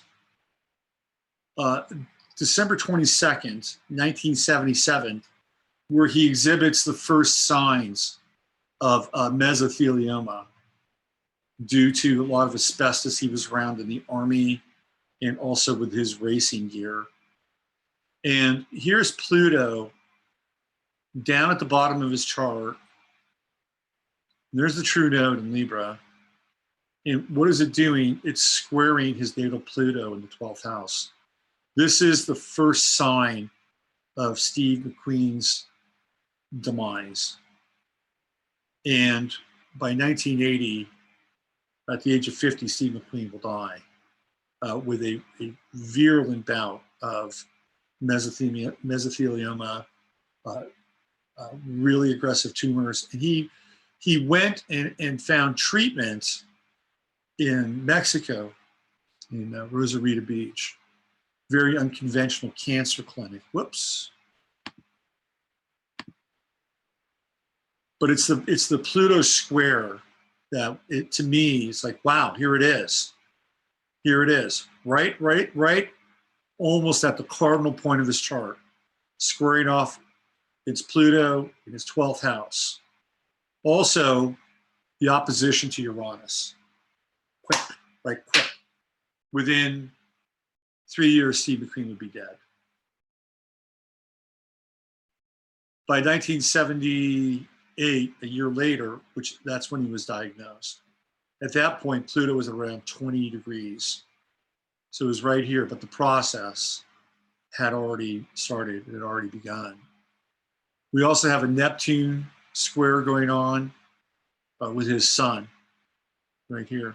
And what's interesting is that Neptune was in Sagittarius at that time. And remember, he went to Mexico, which is a foreign country, to try to, heal his cancer.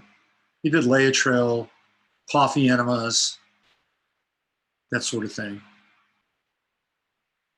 And then here we also have Saturn on his natal Neptune.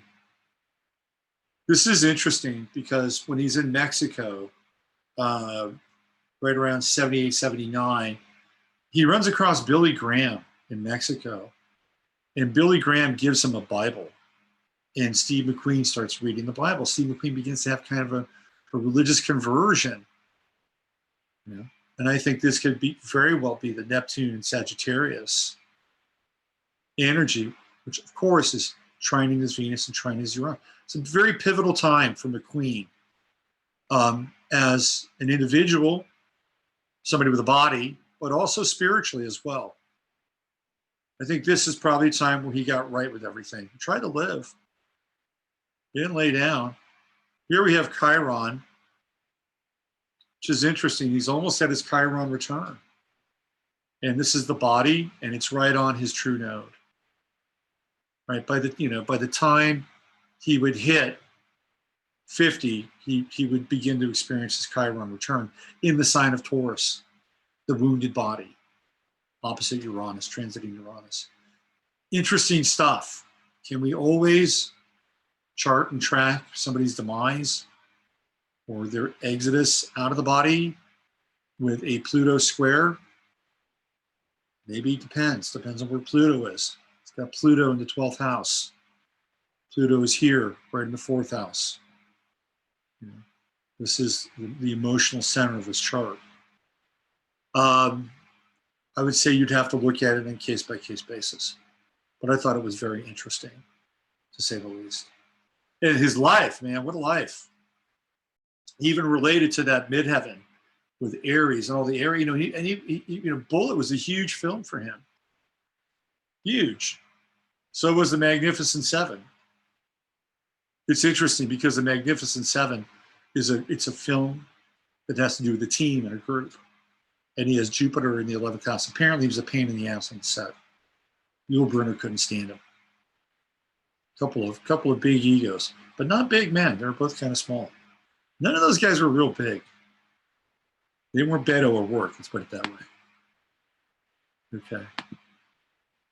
All right, I got one more chart for you guys tonight, real quick. And it's this guy.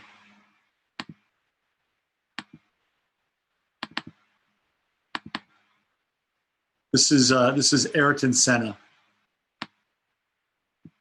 And Senna is an Aries, just like Steve McQueen. And like Steve McQueen, Ayrton Senna had a need for speed. He was a race car driver, like Steve McQueen. So we can see that Aries energy, right? Fast, pushing. And Senna was one of the best of the best. To this day, he's considered one of the greatest race car drivers of all time. He died at the age of 34 in Italy, in Isola, Italy, at the San Marino Grand Prix on May Day. And I've always found Senna's chart to be one of the most interesting and fascinating charts I've ever looked at as it relates to his life. There are markers all over the place. And the reason why is because this guy lived authentically. There's no gray area in Ayrton Senna's chart, and you'll see why. And when let me bring it up here.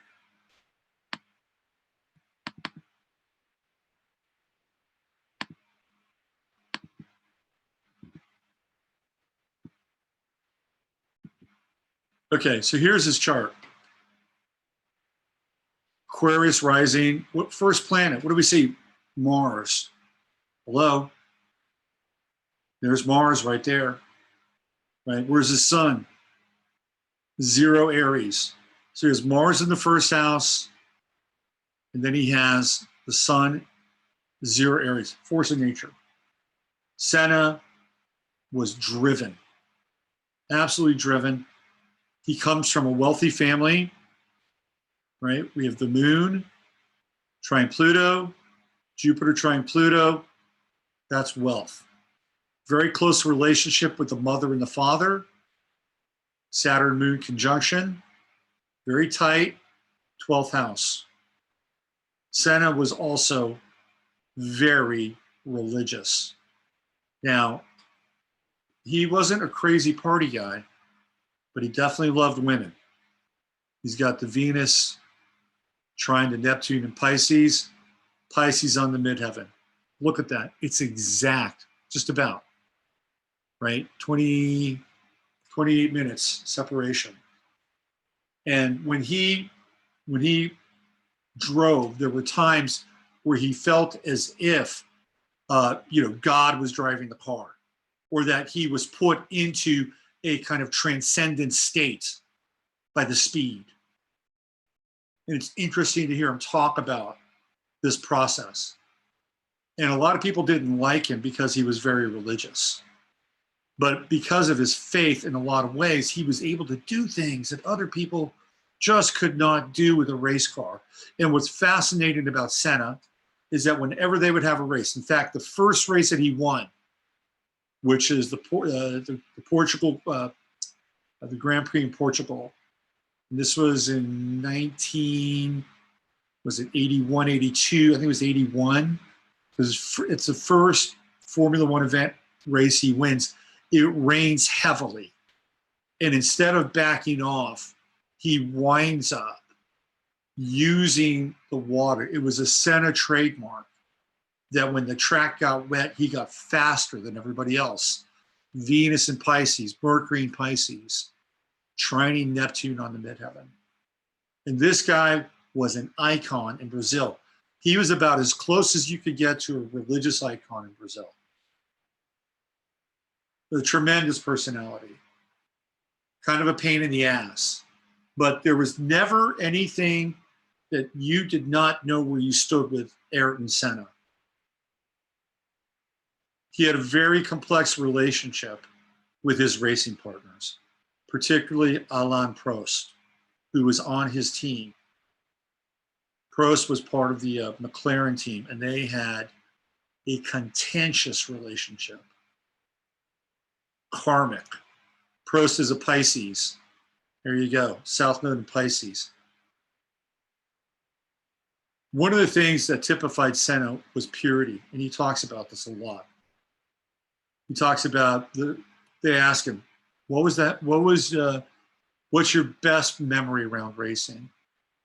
He says, it's when I left Brazil to come to Europe and begin kart racing, because that was the purest racing that there was. Senna was deeply engaged in the purity of expression. He was also very concerned about safety. And ultimately, he would die because of unsafe conditions. What's interesting about Senna as well is that he died with a wound to the head. Here we have Chiron in Aquarius, conjunct Mars, first house, which represents the head.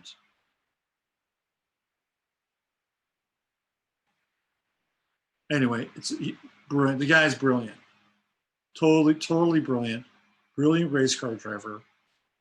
And again, he lived within those Aries parameters. He always knew where you stood. Look at Pluto. Look at Pluto. Pluto opposing Mercury, Pluto opposing Venus. He sacrificed. He was kind of monk-like. This is a religious thing. Look, he wasn't celibate.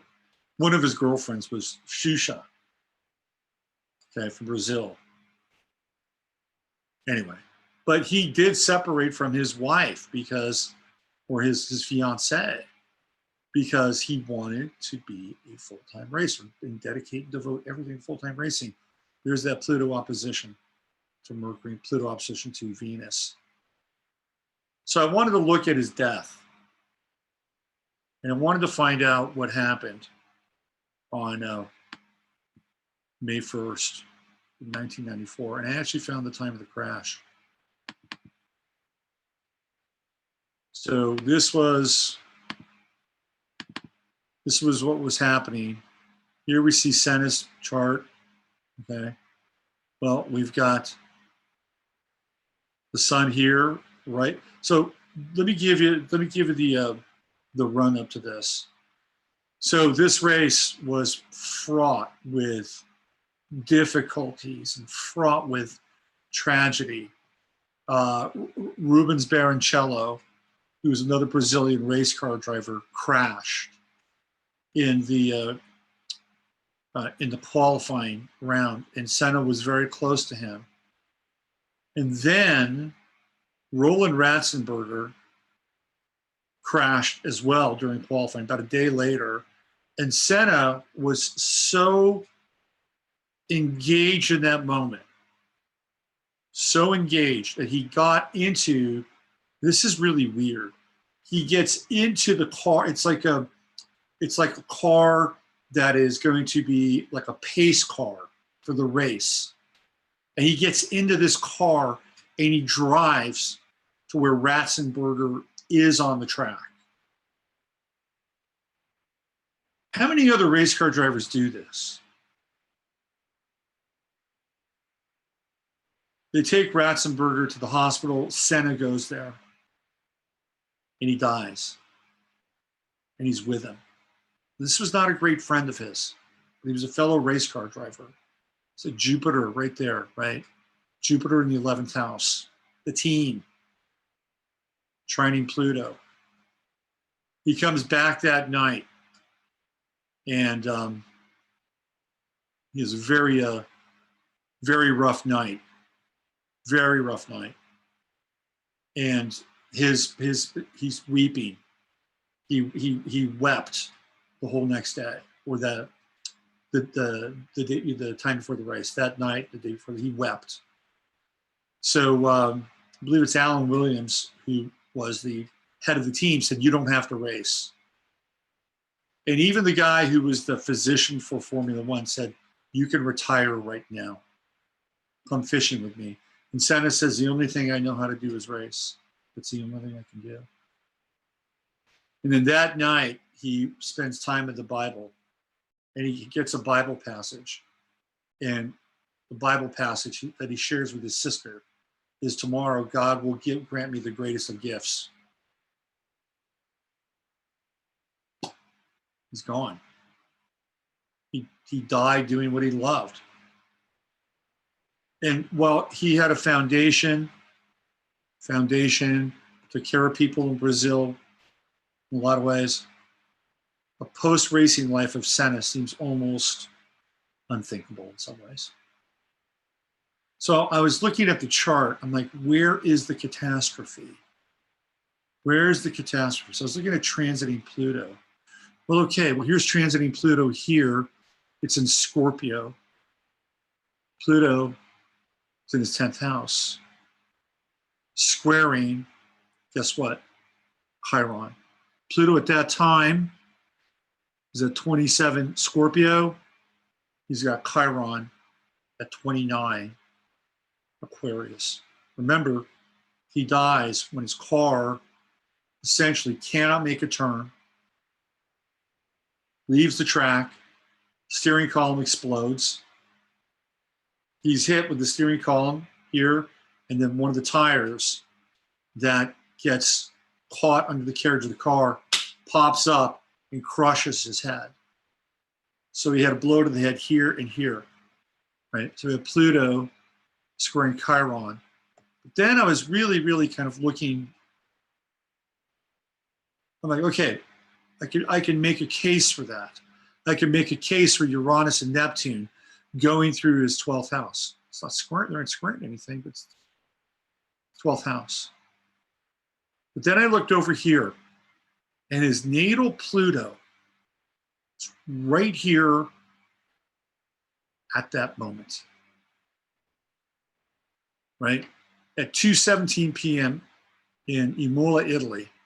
Here's his natal Pluto on the ascendant of the moment. Right there. Chiron. Transiting Chiron was at, let's see, 2 Virgo. So transiting Chiron was conjunct as Pluto. We have Pluto squaring natal Chiron, Pluto to Chiron, Pluto to Chiron. And Pluto right there in that moment. Bang. Saturn was in Pisces at that time, 10 degrees, wide opposition to Pluto, been past Pluto. But when we get into Pluto, we get into the language of fate again. And Senna had outs, but it was almost as if there could be no post Formula One for Ayrton Senna. It was all or nothing. It's how he drove. It's how he lived. And it's a tremendous movie about Senna. It's just called Senna. I highly recommend it. You'll see somebody who's extremely complex, has incredibly high character in spite of his volatility, which is clearly on display in the film. The one thing he is more than anything is he's true to himself. He's also true to that really high spiritual ideal. And look at this. Look at this. The Jupiter-Neptune conjunction right in the midheaven, right there. See you later. Right there. Out of the chart.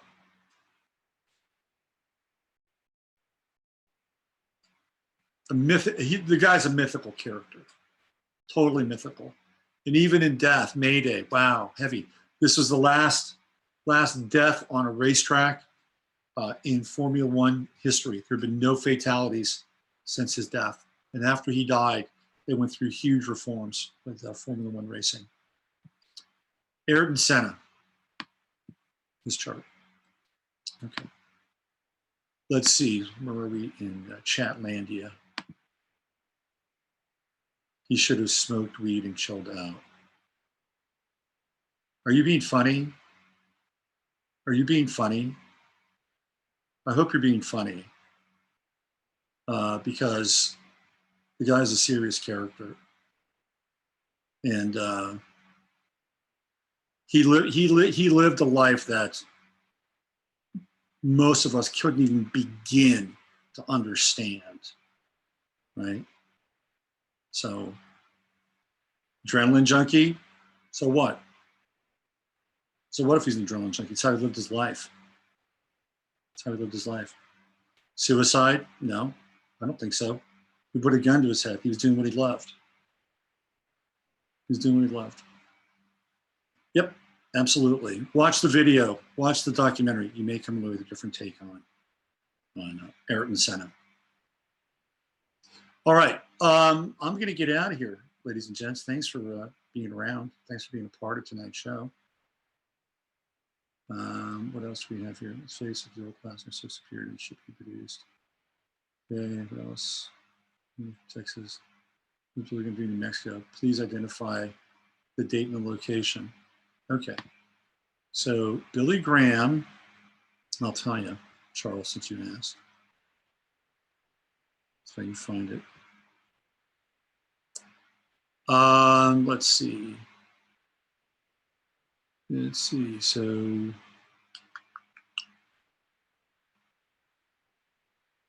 while in Mexico, Steve McQueen met with Christian evangelist Billy Graham. Graham gave him his personal Bible.